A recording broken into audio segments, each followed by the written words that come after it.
या नात्याने आपण काय प्रतिक्रिया द्याल? माझे नाव कैलास कुमार स्कुल्ले, सरपंच ग्रामपंचायत सुरतोली। याच्यामध्ये आपलं जो क्षेत्र आहे हा नक्षलग्रस्त भाग आहे आणि ह्या ठिकाणी तापमान 3 ते 4 महिन्यामध्ये या 5व्या महिन्यामध्ये 45 डिग्रीच्या सेल्सिअसच्या वर जात असतो। परंतु ह्या ठिकाणी अशी अवस्था आहे की ह्या ठिकाणी आपलं महावितरणच्या कंपनीच्या माध्यमातून आपल्याला वीज पुरवठा होतो, तो पुरवठा होत नाही।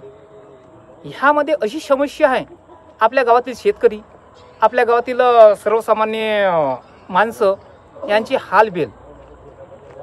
याच्यामध्ये लहान मुलं आणि गावातील नागरिक, मला असं म्हणायचं आहे, दिवसाला तुम्ही लाईट कटौती करा, शेतकऱ्याचं मरण होईल, परंतु लोकांचे जीवन मरण व्हायला नाही पाहिजे।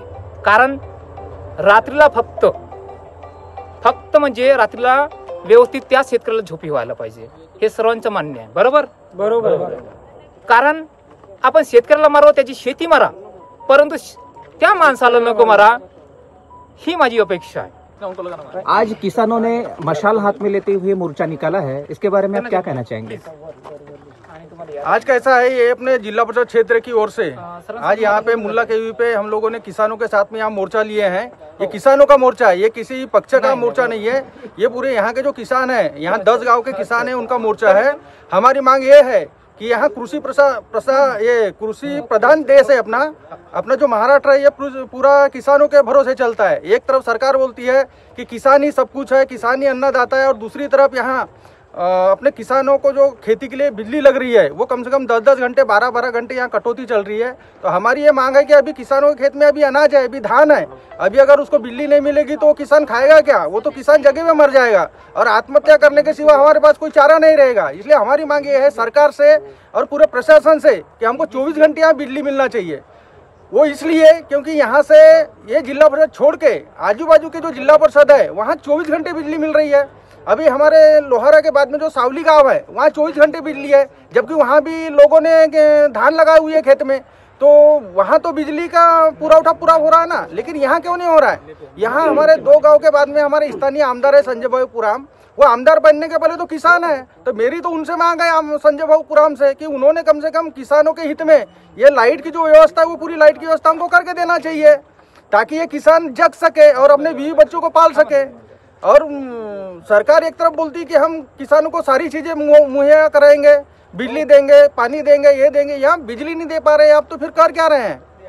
तो हमारी ये मांग है कि हमको 24 घंटे बिजली रहना चाहिए। और दूसरी तरीके से अभी क्या हो गया कि 4-5 दिन से अभी लोड शेडिंग के नाम से रात के 10 बजे से 12 बजे तक की लाइट जा रही है। अभी आप देख रहे हैं कि टेम्परेचर अपना 45 के पार हो चुका है और दिन भर वैसे भी बिजली नहीं रहती। तो छोटे बच्चे हैं, बुजुर्ग हैं, तो उनको कैसा है, आज हवा की तो जरूरत है ना, बिना हवा के वो कैसे जिएंगे? और रात के 12 बजे तक के छोटे छोटे बच्चे रहते हैं, वो कैसे रहेंगे, कैसे जागेंगे वो? तो इसका प्रभाव उनके शरीर पे भी पड़ेगा ना, उनकी तबीयत भी खराब होगी कल। तो चारों तरफ से मरना यहाँ किसान का ही है। इसलिए मेरी ये किसानों भाइयों की तरफ से हमारी ये क्षेत्र की मांग है कि हमको 24 घंटे बिजली मिलना चाहिए, ये हमारी प्रमुख मांग है। मी योगेश पवार, सर्वसाधारण शेतकरी। आपण मागील 27 मार्चपासून विजेच्या लफडामुळे एकतर एका बाजूला शेती मरण पावली आणि दुसऱ्या बाजूला आज उन्हाचा पारा हा 45 डिग्री सेल्सिअसपर्यंत पोहोचल्याच्या नंतर सुद्धा विजेच्या महावितरण कंपनीचा जो लफडाव जो चालू आहे आणि आपल्या क्षेत्रातील जो राजकारणी लोक आहे, मग आमदार असो, सभा आपला पंचायत समिती, जिल्हा परिषद सदस्य असो, हे आपल्या घरी फक्त कुंभकर्णाच्या झोपेमध्ये झोपत आहेत आणि शेतकऱ्यांना आणि सर्वसाधारण नागरिकांना मारण्याचा प्रयत्न, त्यांचे षडयंत्र तयार आहे असंच म्हणावं लागेल। कारण या शासन आणि प्रशासनामध्ये कुठंतरी दुजाभाव असल्यामुळे यांनी तातडीने माननीय आमदार संजय भाऊ पुराम यांनी तातडीने आपल्या स्वतःच्या खाजगी क्षेत्रात जर स्वतःची व्यवस्था करत नसतील नागरिकांची, तर दुसऱ्या पूर्ण जे विधानसभा क्षेत्रामध्ये काय करणार हा एक प्रश्नच निर्माण होत आहे। आणि एकीकडे जर आपण त्यांना प्रश्न केला तर मागे 2 दिवसाच्या आधी आम्ही सविता पुराम, माजी सभापती बालकल्याण गोंदिया यांच्यासोबत जेव्हा बोलणी केला तर त्यांनी आमच्यासोबत असलेल्या एका व्यक्तीसोबत सभ्यतानं बोला अशा पद्धतीचे उत्तर दिल्यामुळे आम्ही त्यांचा निषेध करतो आणि अशा पद्धतीचे वक्तव्य सर्वसाधारण नागरिकासोबत किंवा शेतकऱ्यासोबत करू नये आणि आम्हाला 24 तास जीवन जगण्यासाठी विद्युत पुरवठा नियमित सुरळीत चालू ठेवावे याकरिता शासन स्तरावर त्यांनी काय व्यवस्था करावे तातडीने 24 तासामध्ये करावे, अन्यथा आम्ही आमदार महोदय संजय पुराम यांच्या घरावर अशाच पद्धतीने धडक मोर्चा नेण्याचे ठाम ठरविले आहे। आणि दुसरी गोष्ट 24 तासामध्ये जरी त्यांच्या लिगली 6 तास जरी लोड शेडिंग असेल तरी पण त्यांच्या लगभग 18 तास होत असेल असा आमचा अंदाज होतो, कारण आम्ही त्यांना पुरवठा मागतो की तुमची लोड शेडिंग 24 तासात किती होतो, तर हे माहिती देत नसल्यामुळे आमचासुद्धा रोष येथील या कर्मचाऱ्यावर यांची दादागिरीमुळे हे असं कार्य होत असल्यामुळे हे प्रकरण घडत आहे आणि आज शेतकरी फासावर जात आहे। हे एक निंदास्पद आणि महाराष्ट्र सरकारसाठी खूप मोठी निंदनीय गोष्ट आहे। खूप खूप धन्यवाद। आज शेतकऱ्यांनी MSCB महावितरणवर मोर्चा काढलेला आहे, यामागील हेतू काय आपण काय सांगा? आम्ही 2 दिवसापूर्वी या लोड शेडिंग बद्दल आणि शेतकऱ्यांचा जो मनस्ताप आहे आणि त्यांची शेती मरत आहे त्याबद्दल निवेदन दिला की तुम्ही 48 तासामध्ये कार्यवाही करा आणि लोड शेडिंग बंद करा, पण त्यांनी काही सुद्धा ऐकलं नाही आणि 2 दिवसापासून लोड शेडिंग तेच सुरू आहे। पूर्ण जिल्ह्यात लोड शेडिंग नाही आहे, गोंदियामध्ये नाही, देवरीमध्ये नाही, प्रॉपर फक्त शेतकऱ्यांचे हाल करायचे, शेतकऱ्यांना मारायचं, हे जे सुरू आहे हे बंद झालं पाहिजे।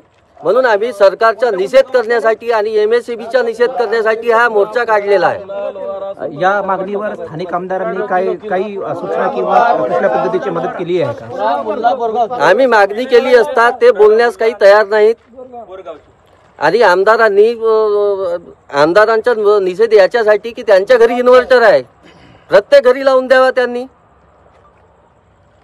बंगला स्वतःच्या बांधतील आणि शेतकरी हाल अपेष्टा सहन करतील, असं होणार का? ते शक्यच नाही। आज आपण मशाल मोर्चा काढला आहे, याच्यातून या समस्त जनतेला किंवा MSCB कडून काय मागणी करतात? आमची मागणी एकच आहे की लोड शेडिंग बंद करा आणि शेतीला पूर्ण वेळ वीज द्या। महावितरण देवरी सबडिव्हिजन। मित्रांनो, सर्वात पहिले तुम्हाला माफी मागतो। दुसरी गोष्ट आहे खेद व्यक्त करतो का आम्ही सध्याच्या हा रब्बी सीझन असल्यामुळे आम्ही पॉवर सप्लाय तुम्हाला प्रॉपर दर्जाचे देऊ शकत नाही, कारण की आपली जे इन्फ्रास्ट्रक्चर आहे सध्या एवढी कमजोर झालेली आहे। तुम्ही आता त्याच्यावर किती पण काही केलं पण ते जोपर्यंत आपण त्याची इन्फ्रास्ट्रक्चर डेव्हलप नाही करणार तोपर्यंत हा सध्याचा लो व्होल्टेज आपण काही लोड शेडिंग करून नाही राहिलेलो आहोत, आपण एक लोड मॅनेज करताय, जेणेकरून कसं आहे पुरवठा सर्वांना बघा, जसं जीवनावश्यक वस्तू आहे अन्न वस्त्र निवारा, त्याच्यानंतर चौथी गरज पण पहिले होती पण आता पहिली गरज झाली आणि लाईनशिवाय माणूस जगू शकत नाही आणि लाईनशिवाय कोणते काम होत नाही। त्यासाठी तर मी जे दुःख होऊन राहिलं, तुम्हाला त्रास होऊन राहिला, हे त्यासाठी तर खेद व्यक्त करतो। ते पण मला सद्भावना आहे गोष्टीची का तुम्ही एवढे सहन करून पण आता ते जास्त झालं म्हणून तुम्ही आले। मी पण तुम्ही जे बोलले तर मी तुमच्या बरोबरीनेच आहे, मी जर मलाही असं झालं असतं मी पण तुमच्या आज मागं पुढे असतो सोबत, याचं काही दुमत नाही। पण मित्रांनो, अशी परिस्थिती अशी उद्भवली आहे, पण कसं आहे तुम्ही म्हणलं ठीक आहे मान्य केलं, तुम्ही चालू करा आम्ही चालू, पण ते मशिनरीज जे आहे ते आपल्याला थोडं वृद्धी करावं लागणार आहे आणि त्याच्यावर सध्या आता काम चालू आहे। पण आता सध्याची पोझिशन कशी आहे आपण नाही आपण एवढा वेळ पण ऐका ना दिवसभरातील घडामोडींचा आढावा घेण्यासाठी पाहत रहा N24 मराठी न्यूज चॅनल।